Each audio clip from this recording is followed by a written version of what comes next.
Welcome to the podcast. Yeah. So, Pei, Mhm. Metamorphosis. Mhm. Quite the story, you know? Yeah. Franz Kafka, he's pretty deep. Mhm. Yeah. Mhm. That very emotional read. Yeah. I mean, yeah. Well, at the end, that was like pretty sad. So, I was so invested in the character of Gregor, you know? Mhm. So, what are your opinions? I don't know. I mean, I think the story is pretty good. So I thought it was kind of weird when he just turned into a bug randomly, but I do think that is pretty symbolic of how he lived even before he turned into a bug. Since it seems like Gregor before his transformation already lived kind of like a rodent. And this whole story that Franz Kafka is trying to create is surrounded all by when his dad called one of his friends a vermin. Mm.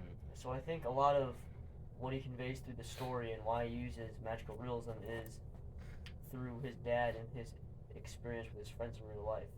So, what are your opinions on how, when he first noticed that he was a bug, that he didn't really react to the fact that he was a bug, but he instead worried about the fact that he couldn't go to work that day? I don't know. I thought it was really weird. It really shows you like where his priorities were and how even with such an inconvenience, he still focuses on those things, in particular money and monetary stuff, instead of his own like self. So I think that really is showing of his self worth and how he puts money and other things above himself, and that kind of shows why he's sort of a vermin since he doesn't have any self respect. It seems, and he often, and this is even said by one of the people that comes to the house to like check on him and how he is falling behind and stuff. So I think overall he just never really tries too much since he isn't really like driven to do it. Mm. Well, speaking on that monetary issue that you brought up, how do you feel about the fact that his father had the funds to pay off all of the family debt, yet he chose to make sure that Gregor stayed working? I don't know. I think he's pretty based for that. Since like Ooh. I know since I don't know like I'm Mm. sort of mad, but I could see sort of why he did it. Mm. Like if he had funds and stuff, if he had like stocks, maybe he's trying to let it grow. That's on Stock plug. market. Mm. But overall, I do think he could have been a little more transparent about that instead of hiding it all from Gregor. So that could have maybe made the situation less dire because Gregor was really the family's only financial, like he provided the whole family financial stability. And I think if Gregor in hindsight knew that they didn't need so much stability because they already had some stocks, I think his life would be improved greatly since he wouldn't be so stressed and stuff. Would you mind telling me the time frame of this story? What do you mean? Like the years, like the decade.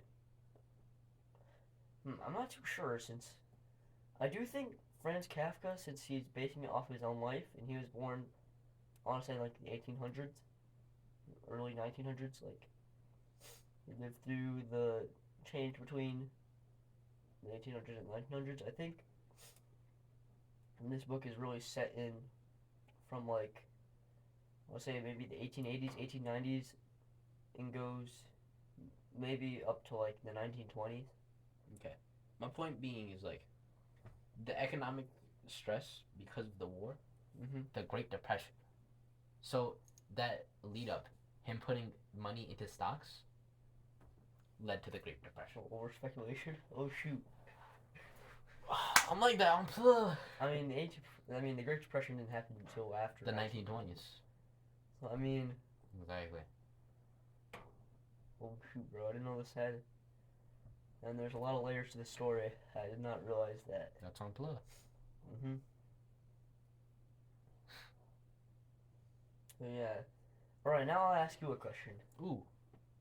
Shoot. How do you think Franz Kafka used magical realism to push this message that he's trying to tell you? Because like he could have just like had Gregor be normal and everything, but no, he decided to turn him into a bug. Well, I feel like the use of magical realism is one of those things that you describe in the show versus tell argument. You know, Mm-hmm. you could say that he feels like a piece of garbage, but when you make him into a bug that no one cares about, it really shows his situation. The fact that he's not the he's mentally unwell. You know, he's not able to live the way that he wants to, Mm-hmm. and he feels useless. You know. Mm-hmm. Yeah, Mm. I think it is. I think that's what like a lot of magical realism does is Yeah.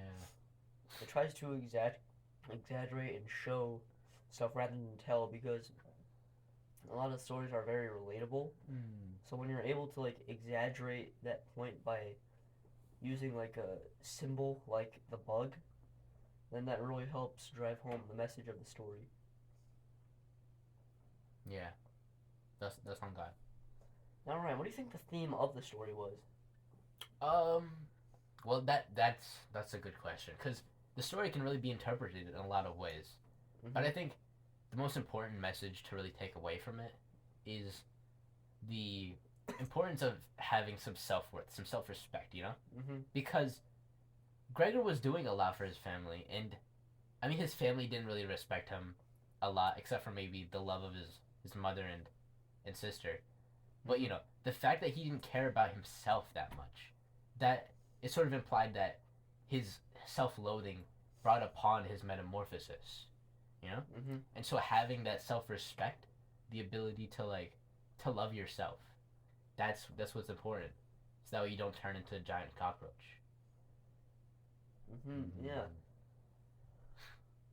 I do think that is a lot about the story, since a lot of why Gregor ends up in the situation that he is because he just, and I mean, he does have circumstances that make it so he doesn't really have a lot of self respect and stuff because it seems like he grew up in a family that was very, how should I say it, like, tough on him and probably didn't have the best parenting. So I do think there were some things out of his control, but I think overall, what made him ultimately end up dying in the end of the story was like he just kind of lost the will to live. Mm, that's deep. Mm-hmm. Mm. So, I'm trying to think of another question for you. That's a plus. So, why do you think, like, how did Franz Kafka's real life experience probably, how did that influence him creating this work? Because we know that in the past stuff that we've read, like, we read, the most, I think it was called, like, the most dangerous, story or something, or, like, that most fearful death. This was back last semester about, like, the guy from Dublin. Remember? Oh yes. Yeah, Yes, no, I it's the do. most painful case. Yeah. And how I forgot what his name was, but he was a pretty famous writer. Yeah. I remember. Dubliners. Yeah, and he Yeah. grew up in Dublin, so then his whole story about the painful case was about him and his wretched life in Dublin, and that's very, like, reflective of his own life. Yeah. What was the question?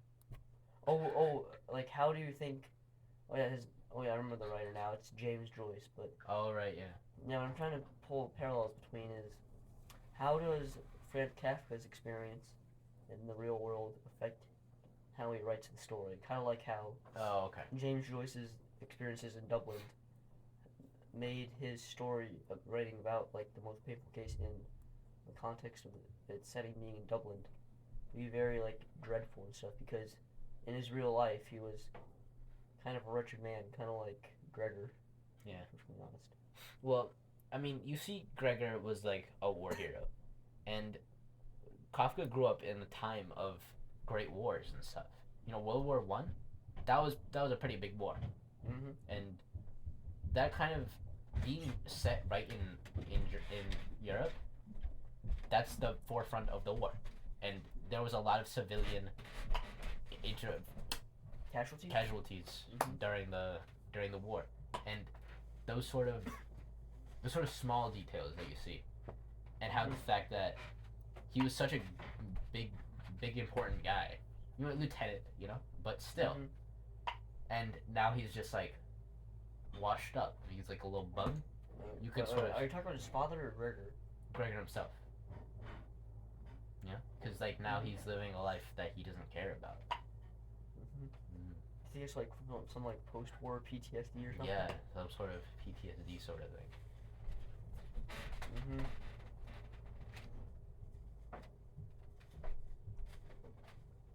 But do you think Franz Kafka's writing? Do you think he's putting himself in Gregor's shoes, or do you think Franz Kafka represents another character in the story? I believe he is as Gregor himself. You know, because you see that the sort of self pity. You know, Mm-hmm. that can be seen in the way that the relationship between Gregor and his father is. Mm-hmm. The same sort of relation between Kafka and his father. Now maybe Kafka had some daddy issues. You know? Exactly. Let's get into it. That's a good question. So, my final question for you. Mm-hmm. As the Overlooked High School student that you are, how do you relate to Gregor's struggles? I don't know. I do think like I kind of relate to Gregor because it seems like he loses a lot of self-respect and like the will to live. Not like I want to like I of course have the will to live, but I do think schoolwork does weigh on me sometimes, especially when it comes to my like other academic endeavors and pursuits that I want to like be a part of. And even like your social life will dwindle because of it. Mm-hmm. Yeah. So I think there is. I would say I don't think I have it as bad as many people. Like, I don't think school is too bad. Yeah. Well, I know that there is a lot of schoolwork. Like sometimes I have like 30 minutes from each class, and I have to get through. But It's on Glob. I mean, what I do is I always like think of just getting through it. Like if you just get through it all in like the middle of the day or like right after you get home from school. Yeah. Then you just have like the rest of the day just to do whatever you want. So Yeah. I think in that regards, I do feel sometimes stressed out about schoolwork, like Yeah. Gregor. But I don't think it's as bad because, like, of course, I'm not in this position where I have to provide the stability for my family. So Yeah. I think when it comes to the analogy between my situation and his, there's parallels we can draw, but we can also like see the circumstances and how. Yeah. Of course, there's very different circumstances that my stress and his stress comes from. So. Yeah, because it's important that we have a balance. Mm-hmm. But Gregor lacked that, and that's Mhm. what brought his depression. Now, I'll be perfectly honest. Like I remember when we were picking classes last year, and the school counselor said it was way better to get a balanced schedule than taking all APs and stuff.